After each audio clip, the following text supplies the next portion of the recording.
Coach, if it's coming up on the first week of December, it's like the annual A&M meets. Talk about the competition this week.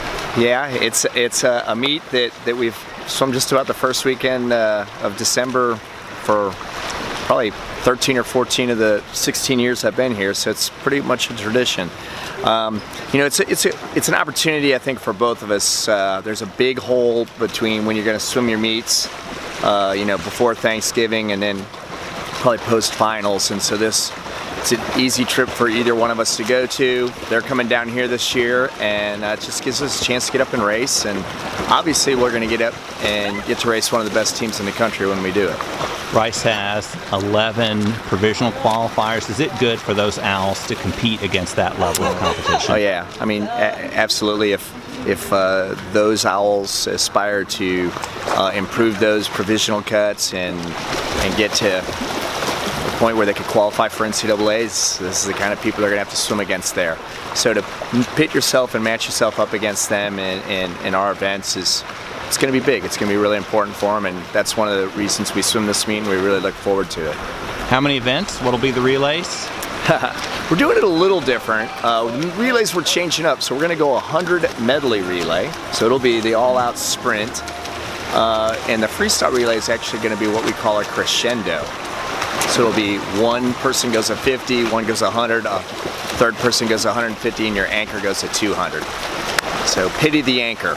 He has to swim 200 of that relay. And then the other event we're going to change up is we're going to do the IM event. We're going to go as 100 IM. And I think some of that will be good. It's just, again, we're in a spot where school's really weighing heavy and taking up a lot of time and energy, and you know, to kind of not do exactly the same events that we would typically do in most meets, we've kind of tried to change it up a little bit and I guess throw a little cayenne pepper on it and spice it up. Is the training a little different with the exams coming up around the corner?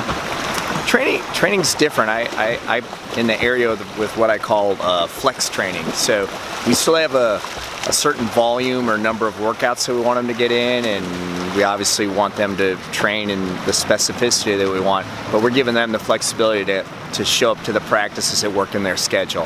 And I think that's mainly, again, at this time of year, you know, last week of school's pretty crazy, pretty tough on them, and then certainly finals are different for everybody, and this gives them the ability to kind of maneuver their schedule swimming-wise to fit their academic needs.